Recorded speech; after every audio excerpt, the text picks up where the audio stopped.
Good morning all friends, हमारे YouTube channel A plus I S academy में आपका बहुत बहुत स्वागत है। देखिए, आज हमारी फाइनेंशियल एडमिनिस्ट्रेशन की 4th क्लास होगी। हम आई एस मेंस में पब्लिक एडमिनिस्ट्रेशन जो ऑप्शनल सब्जेक्ट है उसके बारे में स्टडी कर रहे हैं। उसमें जो फाइनेंशियल एडमिनिस्ट्रेशन है वो आपका टॉपिक है, पेपर फर्स्ट में वो चल रहा है। उसमें आज 4th क्लास है आपकी, ठीक है। उसमें हमारे बजट के सिद्धांत कंप्लीट हो गए थे, लेकिन एक प्रख्यात विद्वान है हेराल्ड डी स्मिथ, उनके द्वारा भी बजट के सिद्धांत बताए गए। उन सिद्धांतों की हम एक दो की चर्चा कर चुके हैं, आगे चर्चा हम आज करने वाले हैं। और आज की क्लास में पॉइंट टू पॉइंट बिल्कुल बिंदुवार चर्चा होगी, ठीक है। इसलिए आप वीडियो को शुरू से एंड तक पूरी लगन, ईमानदारी और अच्छी तरह से देखें, अच्छी तरह से सुने, उसके बाद में अपनी प्रिपरेशन करें। आईएएस मेंस का जो एग्जाम है वो रिटन एग्जामिनेशन होता है।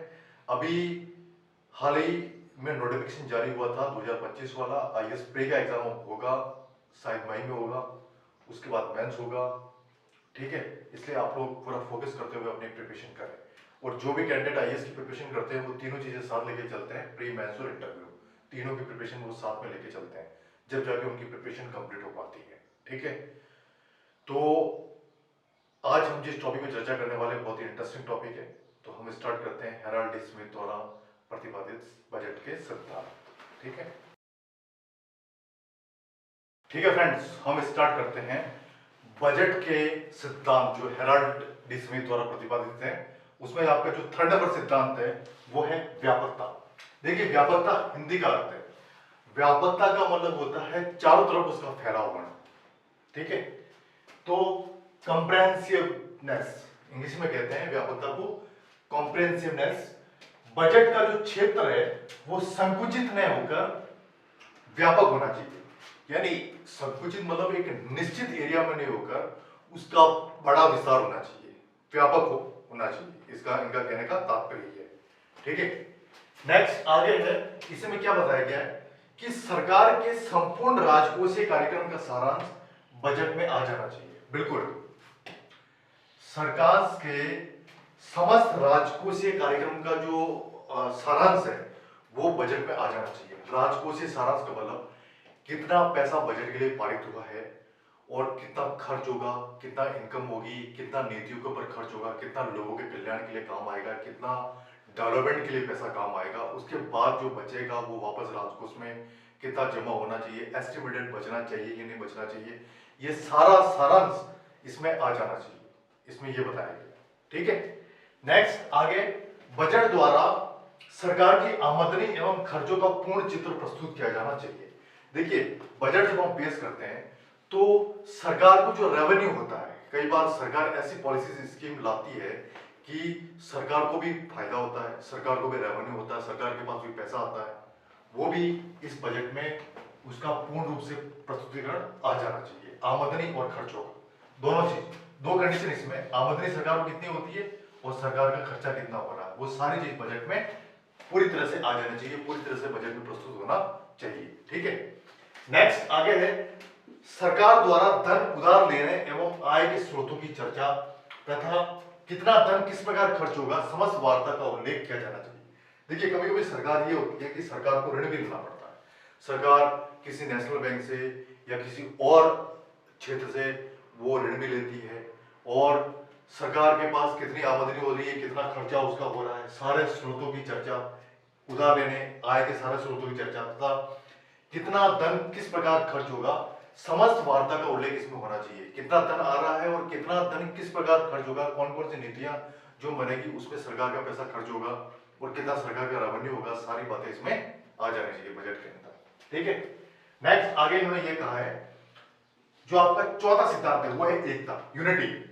देखिए, यूनिटी का मतलब ये होता है कि बजट का एक महत्वपूर्ण सिद्धांत है यूनिटी। उसमें यह बताया गया है कि बजट के अंदर एकता होनी चाहिए। अब बजट में एकता कैसे होनी चाहिए कि बजट हम जब प्रस्तुत करते हैं, बजट जब हमारा प्रस्तुत किया जाता है, बजट जब बनाया जाता है, बजट का जो प्लान किया जाता है, बजट का जब निर्माण किया जाता है, तो उसमें एकता होनी चाहिए। यानी सभी पक्षों का हमें सुनना चाहिए, उसके बाद में बजट हमें तैयार करना चाहिए। हमारा कितना बेनिफिट हो रहा है, कितना हमें लॉस हो रहा है, वो सारी बातें इसमें रख के समस्त लोगों की राय लेके फिर बजट प्रस्तुत करना चाहिए, ठीक है। देखिए, बजट के सिद्धांत के ऊपर चर्चा चल रही है, तो इसमें जो आगे हेराल्ड डी स्मिथ का सिद्धांत है उसमें क्या बताया गया है, अर्थात इसमें यह बताया कि उपरोक्त जो मैंने बात बताई थी आपको, उसका आगे क्या कहा गया कि बजट में जो व्यय दिखाए जा रहे हैं उन सभी की वित्तीय व्यवस्था करने के लिए सरकार को एक सामान्य निधि में एकत्रित करनी चाहिए। देखिए यह निधि का मतलब होता है खजाना। पहले भी एक निधि वर्ड आ चुका, उस समय मैंने आपको कहा था कि जब मुझे याद आएगा तो बता दूंगा। तो निधि का मतलब होता है सरकारी खजाना, सरकारी निधि का मतलब होता है सरकारी खजाना। तो इसमें यह बताया गया है कि बजट में जो व्यय हो रहा है, व्यय यानी जो खर्चा हो रहा है, उसका खर्चा होने जा रहा है उन सभी की जो वित्तीय व्यवस्था है, फाइनेंशियल अरेंजमेंट करने के लिए सरकार को जो बजट का खर्चा हो रहा है ना, उसका अरेंजमेंट करने के लिए सरकार को एक निधि होना जरूरी है ना। सामान्य निधि में एकत्रित करना चाहिए, उस सारे धन को एक सामान्य निधि में एकत्रित करना चाहिए, यानी सरकारी खजाने में उसको एकत्रित करना चाहिए। ठीक है। अगला जो सिद्धांत है वो है आपका नियतकालिकता। देखिए ये हिंदी के वर्ड है, इनसे भी आप अर्थ समझ सकते हैं।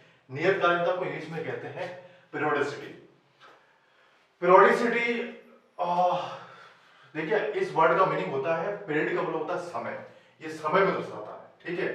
तो इस सिद्धांत में क्या बताया गया है, इस सिद्धांत के अकॉर्डिंग सरकार को विनियोग तथा अन्य खर्चों करने का अधिकार केवल एक निश्चित अवधि के लिए दिया जाना चाहिए। मैंने पहले बता दिया आपको, नियतकालिकता का मतलब समय से तात्पर्य यहाँ है। तो इसमें जो है आपका विनियोग, विनियोग यानी वापस उसको दोबारा खर्च करना, उसका दोबारा विनियोग करना तथा अन्य खर्चों करने का जो अधिकार है केवल एक निश्चित अवधि के लिए ही दिया जाना चाहिए। देखिए इसमें इस बजट में यह कहा गया है, इसमें हेराल्ड स्मिथ ने कहा है कि सरकार जो बजट पेश करती है ना, उस बजट में जो खर्चा होता है या विनियोग होता है उसको एक निश्चित अवधि के लिए ही खर्च करना चाहिए, कि एक निश्चित फिक्स पीरियड टाइम में आप इसको खर्च कर सकते हैं, उसके बाद इसको आप खर्च नहीं कर सकते। इसमें यह बताया। ठीक है।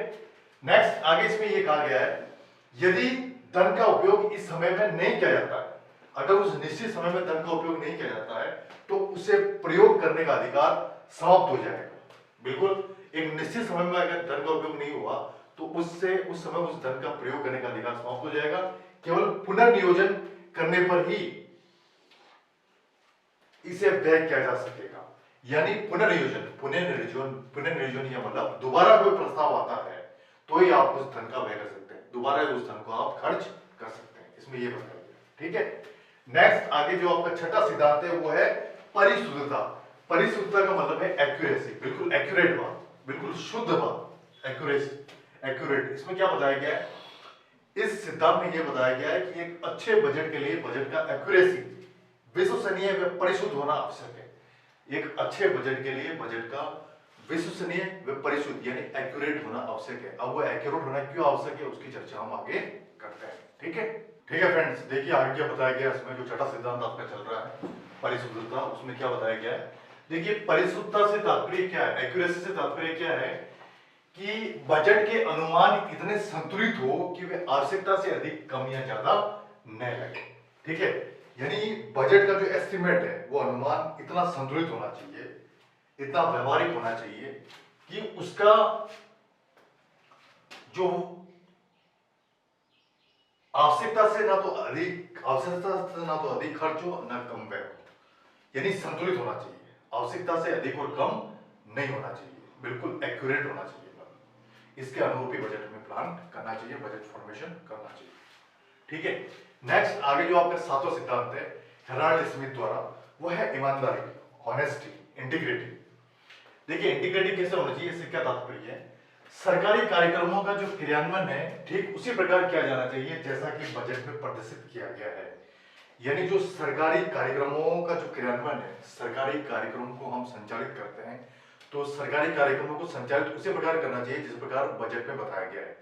बजट के अनुसार उन्हें कम ज्यादा नहीं करना चाहिए, जो एस्टिमेटेड बजट है उसके अनुरूप ही सरकारी कार्यक्रमों का संचालन करना चाहिए। इसी को कहते हैं इंटीग्रिटी, बजट में इंटीग्रिटी। ठीक है। नेक्स्ट इसमें आगे क्या बताया गया, अन्यथा बजट बनाने की क्रिया निरर्थक हो जाएगी। अगर सरकारी कार्यक्रम के अनुरूप बजट प्लान करते समय अगर इसका ध्यान नहीं रखा गया, सरकारी कार्यक्रमों के क्रियान्वयन का ध्यान नहीं रखा गया तो बजट बनाने की जो आपकी प्रक्रिया वो निरर्थक हो जाएगी, बजट बनाने का कोई मीनिंग रहेगा नहीं, बजट निर्माण का कोई मीनिंग रहेगा नहीं। आगे इसमें ये बताया गया है कि बजट की रचना के दौरान जो उद्देश्य निर्धारित किए गए हैं उन्हें प्राप्त करने के लिए ईमानदार एवं कार्यकुशल प्रशासन को होना नितांत आवश्यक है। देखिए बजट तो हमने प्लान कर दिया, बजट हमने पेश कर दिया, स्टेट में बजट विधानसभा में पेश होता है, केंद्र में लोकसभा में पेश कर दिया। तो बजट पेश करने के बाद जो बजट का इम्प्लीमेंटेशन है वो जब तक सही नहीं होगा जब तक हमारा प्रशासन ईमानदार व कार्यकुशल नहीं है, यानी प्रशासन को ईमानदार व कार्यकुशल होना कंपलसरी है, जब जाके हमारा बजट सही तरीके से इम्प्लीमेंट होगा, सही तरीके से हमारी जो भी सरकारी कार्यक्रम है उनका सही तरीके से संचालित होके सही तरीके से आम लोगों का मानव कल्याण के लिए काम होगा। ठीक है, तो ये जो 7 सिद्धांत है बजट के, ये मैंने आपको बताया है, ये हेराल्ड स्मिथ द्वारा प्रतिपादित बजट के सिद्धांत है। सबसे पहले हमने बजट के सिद्धांत पर चर्चा की थी, फिर हेराल्ड स्मिथ जो एक प्रख्यात स्कॉलर है उन्होंने भी बजट के सिद्धांत बताए थे, उन बजट के सिद्धांत की चर्चा हम कर चुके हैं। अब आगे एक न्यू टॉपिक है, उसको हम देखते हैं। नया टॉपिक क्या है? बजट निरूपण प्रक्रिया। बजट निरूपण प्रक्रिया, इसको इंग्लिश में कहते हैं बजट फॉर्मेशन। अब इस बजट फॉर्मेशन में क्या बताया गया है, इसको हम स्टडी करते हैं कि इसमें क्या समझाया गया है। जो भारतीय संविधान है हमारा, भारतीय संविधान का जो आर्टिकल 112 वो क्या कहता है, 112 के अकॉर्डिंग प्रत्येक वित्तीय वर्ष, जो हमारा प्रत्येक फाइनेंशियल ईयर है, वो 1 अप्रैल से लेकर 31 मार्च तक माना जाता है। जो हमारा वित्तीय वर्ष है वो निर्धारित है, उसकी डेट दी गई है, 1 अप्रैल से लेकर 31 मार्च तक फाइनेंशियल ईयर माना जाता है, यानी इसी बीच में फाइनेंशियल एक्टिविटीज होती है, सारे कार्यक्रम इसी बीच में संचालित किए जाते हैं पर्टिकुलर एक वर्ष के अंदर। ठीक है, आगे इसमें चर्चा करते हैं कि आगे इसमें क्या बताया गया है। देखिए आगे इसमें क्या बताया गया बजट के निरूपण में, कि इसमें भारत सरकार की अनुमानित व्यय और आय का विवरण संसद के सम्मुख प्रस्तुत किया जाता है। देखिए बजट फॉर्मेशन में क्या किया जाता है, जो भारत सरकार की आय और व्यय, कितनी इनकम हो रही है और कितना खर्चा होगा उसका समस्त विवरण संसद के सम्मुख प्रस्तुत करना होता है। नेक्स्ट आगे का जो इसका स्टेप, ठीक है, ये है नेक्स्ट स्टेप। ठीक है, फिर आगे इसमें बताया गया, इस वार्षिक वितरण को केंद्र सरकार का बजट कहते हैं। ये जो वार्षिक वितरण होता है इसको केंद्र सरकार का बजट कहते हैं। ठीक है, और इसे आमतौर पर बजट भी कह सकते हैं, इसे आमतौर पर केवल बजट भी कह सकते हैं या केंद्र सरकार का बजट भी कहते हैं इसे। नेक्स्ट आगे इसमें बताया गया, किसी भी देश के वित्तीय प्रशासन में बजट का महत्वपूर्ण स्थान होता है। देखिए किसी भी देश में जो फाइनेंशियल एडमिनिस्ट्रेशन होता है, फाइनेंशियल एडमिनिस्ट्रेशन जो संचालित होता है उसमें बजट का स्थान बहुत महत्वपूर्ण होता है। बिना बजट के फाइनेंशियल एडमिनिस्ट्रेशन का कोई मतलब नहीं होता है, बजट का हर जगह मतलब होता है, क्योंकि बिना वित्त के कोई काम हो नहीं सकता, बिना फाइनेंस के कोई काम हो नहीं सकता, इसलिए वित्तीय प्रशासन में बजट का बहुत महत्वपूर्ण स्थान है। ठीक है, नेक्स्ट आगे, बजट निर्माण करना एक व्यवस्थित एवं वैज्ञानिक प्रक्रिया। देखिए ये बात बहुत ही इंपॉर्टेंट है, किसी प्रख्यात व्यक्ति ने की है कि बजट निर्माण करना एक व्यवस्थित या वैज्ञानिक प्रक्रिया, यानी साइंटिफिक रूल्स को फॉलो करते हुए हम बजट बनाते हैं, बजट का निर्माण करते हैं। जिस प्रकार एक वैज्ञानिक रिसर्च करते हुए आगे बढ़ता है, उसी प्रकार बजट भी बहुत रिसर्च करने के बाद फिर प्लान किया जाता है, फिर बजट का निर्माण किया जाता है। ठीक है, नेक्स्ट आगे, बजट निर्माण की प्रक्रिया आरंभ होने से लेकर कार्यान्वयन के स्तर तक पहुंचने के मध्य इसे जिन विभिन्न कारणों से होकर गुजरना होता है ये निम्न है। देखिए बजट हमने लागू कर दिया, ठीक है, बजट लागू करने के बाद बजट हमने पेश कर दिया, अब बजट का इंप्लीमेंटेशन कैसे होगा, बजट का इंप्लीमेंटेशन शुरू से एंड तक बजट का इंप्लीमेंटेशन कैसे होगा, इन्हें किन किन कारणों से होकर गुजरना पड़ता है, उन कारणों की हम स्टेप बाय स्टेप चर्चा करेंगे। तो इसमें जो सबसे पहला आपका कारण है वो उसे ए नाम दिया गया मैंने, और उसका नाम है अनुमानों की तैयारी, प्रिपरेशन ऑफ एस्टिमेट्स। सबसे पहली जो बात है वो है इसमें अनुमानों की तैयारी, प्रिपरेशन ऑफ एस्टिमेट्स। अब इसमें क्या बताया गया अनुमानों की तैयारी में, कि सर्वप्रथम कार्यपालिका द्वारा, कार्यपालिका किसे कहते हैं, जिसमें राजनीतिज्ञ और ब्यूरोक्रेट शामिल होते हैं, वो मिलकर बजट का इंप्लीमेंटेशन करते हैं, बजट का प्लान करते हैं, बजट का निर्माण करते हैं। तो कार्यपालिका द्वारा वित्तीय नीति का निर्धारण किया जाता है। सबसे पहले कार्यपालिका द्वारा एक वित्तीय नीति बनाई जाती है, वित्तीय नीति के अकॉर्डिंग बजट का निर्माण किया जाएगा। सबसे पहला काम, वित्तीय नीति बनाई जाएगी, उसके अकॉर्डिंग बजट का निर्माण किया जाएगा। ठीक है, जो बजट की जो नीति बनाई जाती है ना, पहले नीति निर्धारित की जाती है, तत्पश्चात उसी के आधार पर अनुमान तैयार किया जाता है। पहले नीति का निर्धारण किया जाता है, नीति का निर्धारण करने के बाद अनुमान यानी एस्टिमेट तैयार किया जाता है, कितना बजट होना चाहिए, नहीं होना चाहिए, आय कितनी होगी, व्यय कितना होगा, सारा अनुमान उसके बाद तैयार किया जाता है। फिर नेक्स्ट आगे, बजट निर्माण का कार्य निम्नतम इकाई से प्रारंभ होता है। हमेशा एक बात ध्यान रखें, जो बजट फॉर्मेशन है, बजट फॉर्मेशन का जो काम है वो निम्नतम यूनिट यानी सबसे पहले यूनिट आरंभ से वो प्रारंभ होता है, निम्नतम इकाई से वो प्रारंभ होता है और एंड तक वो जाता है। ठीक है, आगे क्या बताया गया इसमें, कार्यपालिका के आदेशों तथा निर्देशों के आधार पर विभिन्न विभाग अपने अपने संभावित आय का विवरण तैयार करके वित्त विभाग को प्रस्तुत करते हैं। देखिए, कार्यपालिका के आदेश और निर्देशों के अकॉर्डिंग क्या होता है कि जो अलग अलग डिपार्टमेंट होते हैं, अलग अलग डिपार्टमेंटों का अलग अलग काम होता है, अलग अलग डिपार्टमेंटों की अलग अलग इनकम की आवश्यकता होती है। जो कितने इनकम की आवश्यकता होती है उसका पूरा प्रारूप तैयार करके वित्त विभाग को भेजा जाता है। वित्त विभाग को प्रस्तुत किया जाता है कि इस डिपार्टमेंट को इतने इनकम की जरूरत है, इस डिपार्टमेंट को इतने बजट की जरूरत है। ये सारा फाइनेंशियल जो विभाग है, फाइनेंशियल डिपार्टमेंट है, उसके समक्ष प्रस्तुत किया जाता है एक डॉक्यूमेंट के रूप में। ठीक है, नेक्स्ट आगे, भारत में जो हमारा वित्त वर्ष है, ये पहले ही बता चुका हूं मैं, 1 अप्रैल से स्टार्ट होके 31 मार्च तक चलता है। यानी 1 अप्रैल से 31 मार्च के बीच में वित्त वर्ष होता है, फाइनेंशियल ईयर होता है। फाइनेंशियल ईयर का जो टाइम पीरियड है वो 1 अप्रैल से लेकर 31 मार्च के बीच में चलता है। ठीक है, नेक्स्ट आगे, इससे पूर्व ही जुलाई एवं अगस्त माह के अनुमानों की तैयारी का कार्य आरंभ हो जाता है। देखिए, बजट का जब हम निर्माण करते हैं तो बजट निर्माण कोई तत्काल नहीं होता है, उसका 1-2 महीने पहले ही उसका प्रोसेस चालू हो जाता है। उसके बाद में हम बजट को पेश करते हैं। ठीक है, बजट फॉर्मेशन होता है, बजट पेश किया जाता है, 1-2 महीने पहले उसका प्रोसेस चालू हो जाता है। ठीक है, नेक्स्ट आगे, वित्त मंत्रालय द्वारा विभिन्न प्रशासकीय मंत्रालयों, वित्त मंत्रालय द्वारा विभिन्न प्रशासनिक जो मंत्रालय तथा विभागाध्यक्ष है, उनके व्यय की आवश्यकता के अनुमान तैयार करने के लिए एक प्रपत्र भेजा जाता है। देखिए, वित्त मंत्रालय द्वारा क्या जाता है, जो विभिन्न प्रशासनिक विभाग है उनको, या उन विभिन्न प्रशासनिक विभाग या विभागाध्यक्ष को एक प्रपत्र भेजा जाता है। उस प्रपत्र में क्या लिखा जाता है, व्यय की आवश्यकता को अनुरूप आपका कितना खर्चा होगा उसका अनुमान के आप हमें बताइए, उसके लिए एक प्रपत्र उनको भेजा जाता है।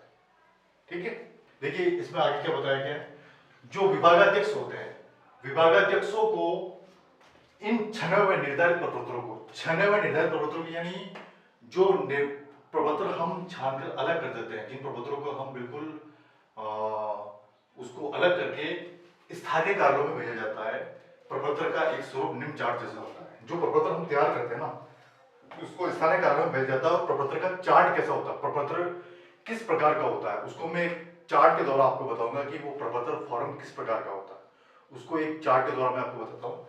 देखिए, चार्ट में सबसे पहली बात क्या लिखा जाता है उसमें, सबसे पहले तो इसमें ये आता है कि विनियोगी के शीर्ष तथा उपशीर्ष। जो विनियोगी है, विनियोगी का मतलब ये होता है कि जो इसमें इन्वॉल्व हो रहा है, जो इसमें शामिल हो रहा है, उसके शीर्ष तथा उपशीर्ष, ये फाइनेंस से रिलेटेड है। विनियोगी मतलब फाइनेंस से रिलेटेड। दूसरा, गत वर्ष की वास्तविक आय तथा व्यय, गत वर्ष की वास्तविक आय तथा व्यय। थर्ड इसमें आता है वर्तमान वर्ष के स्वीकृत अनुमान। ठीक है, फोर्थ इसमें आता है वर्तमान वर्ष के संशोधित अनुमान। और फिफ्थ इसमें आता है आगामी वर्ष के बजट प्रावधान, आगामी वर्ष के बजट प्रावधान। और छठा इसमें आता है घटा बढ़ी का विस्तार। यानी इन 6 स्टेप्स में प्रपत्र को बांटा जाता है। 6 स्टेप्स को मिलाकर एक प्रपत्र तैयार किया जाता है। और इस प्रपत्र में ये सारी बातें होना कंपल्सरी, जिसको मैंने एक चार्ट के द्वारा आपके सामने बताया है। ठीक है, नेक्स्ट आगे इसमें ये बताया गया है कि विभागाध्यक्षों द्वारा इन अनुमानों का सूक्ष्म निरीक्षण करने के पश्चात, जो विभागाध्यक्ष होते हैं, विभाग का एक अध्यक्ष होता है, उनके द्वारा जो एस्टिमेट है बजट का, उसका सूक्ष्म यानी माइनर निरीक्षण करने के बाद प्रशासकीय मंत्रालय अपने विभागों को सभी अनुमानों को एकत्र कर नवंबर के मध्य तक वित्त मंत्रालय को प्रेषित कर देते हैं। जो बजट का अनुमान है वो क्या करता है, जो प्रशासकीय मंत्रालय है अपने विभागों के सभी अनुमानों को, सभी एस्टिमेट को कलेक्ट करके नवंबर के मध्य तक, ये जो मंथ दिया गया है, नवंबर के मध्य तक वित्त मंत्रालय को भेज देते हैं। यानी वित्त मंत्रालय के सामने अपनी बात रख देते हैं। ठीक है, नेक्स्ट आगे, तथा प्रत्येक अनुमानों की एक प्रतिलिपि महालेखापाल, महालेखापाल एक पोस्ट होती है, प्रत्येक अनुमान की प्रतिलिपि का मतलब एक कॉपी महालेखापाल को भेज दी जाती है। एक कॉपी महालेखापाल को भेजना कंपल्सरी है। महालेखापाल को प्रतिलिपि भेजने के बाद महालेखापाल इस प्रतिलिपि की स्टडी करता है, उसके अनुरूप ही आपका बजट का व्यय, वो बजट का इनकम आपको वो प्रदान की जाती है। ठीक है, तत्पश्चात वह अनुमानों के बारे में अपनी टिप्पणी वित्त मंत्रालय के सम्मुख प्रस्तुत करता है। कौन प्रस्तुत करता है? लेखापाल, अकाउंटेंट जनरल। ठीक है, अकाउंटेंट जनरल, ये एक पोस्ट होती है अकाउंटेंट जनरल, महालेखापाल जिसको बोलते हैं हिंदी में। वे अपने अनुमानों को, जो अपना एस्टिमेट है बजट का, अनुमानों के बारे में जो भी टिप्पणी होती है वो वित्त मंत्रालय के समूह प्रस्तुत करता है। ठीक है, नेक्स्ट आगे आपका बी पॉइंट है, वो क्या है, वित्त मंत्रालय द्वारा परीक्षण। देखिए बजट में आगे क्या बताया गया है, वित्त मंत्रालय द्वारा परीक्षण, स्क्रूटनी बाय फाइनेंस मिनिस्ट्री। अब देखिए इसमें क्या बताया गया है, बजट निर्माण की प्रक्रिया के तहत अगला कदम वित्त मंत्रालय द्वारा प्रत्येक विभाग के आय व्यय के अनुमानों का सूक्ष्मता से निरीक्षण किया जाता है। देखिए बजट का निर्माण आपने कर लिया, बजट निर्माण की प्रक्रिया जस्ट आगे का जो कदम होगा वो क्या होगा, वित्त मंत्रालय द्वारा प्रत्येक विभाग का जो आय व्यय का जो ब्यौरा आपने दिया है उसका माइनर निरीक्षण किया जाएगा। आय व्यय का माइनर निरीक्षण वित्त विभाग के द्वारा किया जाएगा, ये इसका अगला कदम होगा। फिर इसमें आगे क्या बताया गया है, नियमानुसार कोई भी प्रस्ताव वित्त मंत्रालय की स्वीकृति के बिना बजट में सम्मिलित नहीं किया जा सकता। नियम तो यही कहता है कि वित्त मंत्रालय की स्वीकृति के बिना कोई भी प्रस्ताव बजट में शामिल नहीं किया जा सकता। यानी बजट में जिस प्रस्ताव को शामिल करना है वित्त मंत्रालय की परमिशन होना मस्ट नेसेसरी है। ठीक है, ये नियम है। नेक्स्ट, अंत में एक प्रस्तावित व्यय को एक लेख पत्र के रूप में एकत्रित कर लिया जाता है। लास्ट में क्या किया जाता है, जब बजट का इंप्लीमेंटेशन हो जाता है तो एक प्रस्तावित लेख है, प्रस्तावित व्यय का लेख, जितना खर्चा हुआ है उसका एक लेख डॉक्यूमेंट के रूप में एकत्रित कर लिया जाता है, उसको कलेक्ट कर लिया जाता है, फिर वो सहित राजकोष में जमा हो जाता है। ठीक है, नेक्स्ट आगे सी पॉइंट क्या है, अनुमानों का वर्गीकरण, क्लासिफिकेशन ऑफ एस्टिमेट्स। जो हमारा अनुमान है बजट के, उनका वर्गीकरण कैसे है, इसके इसमें क्या बताया गया है, वित्त मंत्रालय का अर्थ होता है प्रभाग बजट के अनुमानों का वर्गीकरण करता है। वित्त मंत्रालय क्या करता है, जो विभिन्न डिपार्टमेंट होते हैं उनको अलग अलग बंटवारा वो करता है, अनुमानों का वर्णन करता है, अलग अलग विभाग का अलग अलग एस्टिमेट होता है, कि हर सब विभाग का एक एस्टिमेट होता नहीं है, हर विभाग का अलग अलग एस्टिमेट होता है बजट का, उसके अकॉर्डिंग ये क्लासिफिकेशन करता है। देखिए इसमें आगे और क्या हम चर्चा करते हैं कि इसमें केंद्र सरकार के बजट संबंधी लेन देन आर्थिक प्रभाव सरलता से समझा जाता है। देखिए इस प्रक्रिया में क्या समझा जाता है, जो केंद्र सरकार का जो बजट है, बजट संबंधी जो लेन देन होता है, बजट संबंधी जो लेन देन करते हैं, आर्थिक प्रभाव सरलता से समझा जाता है। बजट संबंधित लेन देन होता है इकोनॉमिक रूप से, ठीक है, इसका इफेक्ट पड़ता है इकोनॉमिक के ऊपर, उसका सरलता से समझा जाता है, बहुत सरलता से लेन देन को समझा जाता है। नेक्स्ट, जो केंद्रीय बजट है, केंद्रीय बजट का जो क्लासिफिकेशन हम स्टडी कर रहे हैं, केंद्रीय बजट का जो क्लासिफिकेशन है कि महत्वपूर्ण बातें कौन कौन सी है उसकी हम चर्चा आगे करते हैं। सबसे पहले इसमें इंपॉर्टेंट बात है वो है केंद्रीय सरकार का कुल व्यय। देखिए सबसे इंपॉर्टेंट बात इसमें क्या है, केंद्र सरकार का कुल व्यय। सबसे पहले तो हमें यह देखना होगा कि केंद्र सरकार का कुल व्यय कितना होगा बजट निर्माण से पहले, बजट पेश करते समय, कि केंद्र निर्माण का कुल व्यय कितना होगा, कुल खर्चा उसका कितना होगा। ठीक है, नंबर सेकंड बात इसकी क्या है, केंद्र सरकार का अंतिम परिव्यय क्या है, यानी केंद्र सरकार का लास्ट परिव्यय, यानी अंतिम परिव्यय, यानी लास्ट में उसका एक्सपेंडिचर कितना होगा। ठीक है, नेक्स्ट तीसरी बात इसमें क्या है, केंद्र सरकार के बजट संबंधी साधनों में पूंजी निर्माण। केंद्रीय सरकार के बजट संबंधी साधनों में पूंजी निर्माण, यानी केंद्र सरकार को जब बजट पेश करते हैं तो बजट संबंधी जो साधन होते हैं पूंजी निर्माण के लिए, बजट संबंधी कौन कौन से साधन होते हैं पूंजी निर्माण के लिए, उसकी सूची होनी चाहिए। ठीक है, नंबर फोर्थ बात इसमें है केंद्र सरकार की बचत, यानी बजट में केंद्र सरकार की बचत कितनी होगी, नंबर फोर्थ बात ये है क्लासिफिकेशन में। और सबसे पांचवी बात क्या है, केंद्र सरकार द्वारा आय का निर्माण, केंद्र सरकार द्वारा आय का निर्माण, यानी कितना एस्टिमेटेड आय का निर्माण करना है जिससे हमारा कामकाज एकदम प्रभावी रूप से और सही तरीके से चल जाए। ठीक है, देखिए आज की जिस क्लास में है, आज की जो हमारी क्लास हुई है उसमें हमने स्टडी की है वित्तीय प्रशासन, फाइनेंस एडमिनिस्ट्रेशन, ये हमारी क्लास हुई है। इसमें हमने आज स्टडी की है हेराल्डी स्मिथ द्वारा प्रतिपादित सिद्धांत, यानी हेराल्डी स्मिथ एक स्कॉलर है, उसके द्वारा प्रतिपादित जो बजट के सिद्धांत है उनके हमने क्रमवार स्टडी की है। कम से कम 7 बजट के जो सिद्धांत है उनको मैंने बताया है। फिर उसके बाद में बजट का निरूपण, बजट फॉर्मेशन कैसे होता है उसको मैंने बताया है। फिर लास्ट में बजट संबंधित कुछ इंपॉर्टेंट बातें थी उसके बारे में हमने डिस्कस की है। ठीक है, तो मुझे आशा है कि आज का इस वीडियो को आपने शुरू से एंड तक अच्छी तरह से देखा होगा और इस वीडियो को देखने के बाद आप क्या निष्कर्ष निकालते हैं। अगर आपको वीडियो पसंद आए तो उसको लाइक सब्सक्राइब शेयर करें और अगर आपको कोई क्वेश्चन है इस क्लास से रिलेटेड तो आप कमेंट बॉक्स में जाकर क्वेश्चन कर सकते हैं। हर क्वेश्चन का आपको आंसर दिया जाएगा। ठीक है, आज की इस क्लास को मैं यही समाप्त करता हूँ। नेक्स्ट क्लास नए वीडियो नए टॉपिक के साथ फिर मिलेंगे।